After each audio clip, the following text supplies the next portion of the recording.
മുഖ്യൻ പോലും അറിയാതെ മകൾ വീണ വിജയനെ കൊടുക്കാൻ പാർട്ടിക്കുള്ളിൽ നിന്ന് തന്നെ അല്ലെങ്കിൽ മുഖ്യന്റെ വിശ്വസ്തർ തന്നെ ശ്രമിക്കുന്നുണ്ടോ എന്ന സംശയത്തിലാണ് ഇപ്പോൾ പിണറായി വിജയൻ. മുഖ്യമന്ത്രിയുമായി ഏറെ അടുപ്പം പുലർത്തുന്ന വ്യവസായ മന്ത്രി പി രാജീവ് അറിയാതെ ചില ദുഷ്ടശക്തികൾ വീണ വിജയനെ ഇല്ലാതാക്കാൻ ശ്രമിക്കുന്നതായാണ് മുഖ്യമന്ത്രിയുമായി ബന്ധപ്പെട്ടവർ സംശയിക്കുന്നത്. മാസപ്പടി വിവാദത്തിൽ അന്വേഷണം സ്റ്റേ ചെയ്യണമെന്നാവശ്യപ്പെട്ട് KSADC ജസ്റ്റിസ് ദേവൻ രാമചന്ദ്രന്റെ ബെഞ്ചിനെ സമീപിച്ചതാണ് മുഖ്യമന്ത്രിയെ സംശയാലുവാക്കിയത്. എന്താണ് ഹർജിയുടെ പിന്നിലെ ഉദ്ദേശമെന്ന് വ്യവസായ മന്ത്രി അന്വേഷണം തുടങ്ങിയിട്ടുണ്ട്. ദേവൻ രാമചന്ദ്രന്റെ ബെഞ്ചിൽ പോയാൽ എന്ത് സംഭവിക്കുമെന്ന് നന്നായി അറിയുന്നവരാണ് ഇങ്ങനെയൊരു കൃത്യത്തിന് മുൻകൈയെടുത്തത്. ഓരോ കേസും ഹൈക്കോടതിയിൽ ഫയൽ ചെയ്യുമ്പോൾ തന്നെ ബെഞ്ച് മനസ്സിലാക്കാൻ കഴിയും.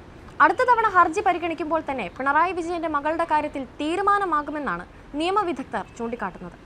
മുഖ്യമന്ത്രിയുടെയും സർക്കാരിന്റെയും കൊള്ളരുതായ്മകൾ കേരള ഹൈക്കോടതിയിൽ നിരന്തരം ചോദ്യം ചെയ്യുന്ന ജസ്റ്റിസ് ദേവൻ രാമചന്ദ്രന്റെ ബെഞ്ചിന് മുന്നിൽ നിന്ന് വിയർക്കുകയാണ് ഇപ്പോൾ സർക്കാർ. സീസറിന്റെ ഭാര്യ വിശുദ്ധിയായിരിക്കണമെന്ന് ദേവൻ രാമചന്ദ്രൻ പറഞ്ഞാൽ പിണറായിയുടെ പണി കഴിയും. ചുരുക്കത്തിൽ വീണയ്ക്കെതിരായാണ് സർക്കാർ സ്ഥാപനത്തിന്റെ വാദം.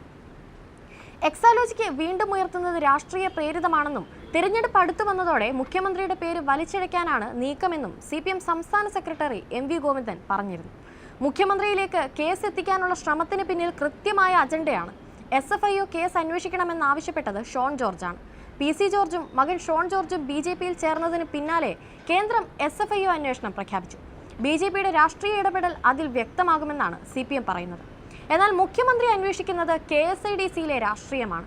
തനിക്കും മകൾക്കുമെതിരെ സർക്കാർ സ്ഥാപനം നടത്തുന്ന ചടുലമായ നീക്കങ്ങൾക്ക് പിന്നിൽ ആരാണെന്ന് മുഖ്യമന്ത്രിക്ക് കണ്ടെത്താനായിട്ടില്ല. ആരെയും സംശയിക്കുന്ന രീതിയിലേക്ക് വളരുകയാണ് കാര്യങ്ങൾ. KSADC ഭരിക്കുന്നത് സർക്കാർ നിയമിച്ച ഉദ്യോഗസ്ഥരാണ്. സ്ഥാപനത്തിലെ ഉയർന്ന ഉദ്യോഗസ്ഥരെല്ലാം CPMകാരാണെന്നാണ് വയ്പ്. എന്നിട്ടും ഹൈക്കോടതിയിലെ തന്റെ ശത്രുവിനെ ബെഞ്ച് കണ്ടെത്തി കേസ് കൊടുത്തതിന് പിന്നിലെ ബുദ്ധി ആരുടേതാണെന്ന് മാത്രം കണ്ടെത്താൻ മുഖ്യന് സാധിച്ചിട്ടില്ല.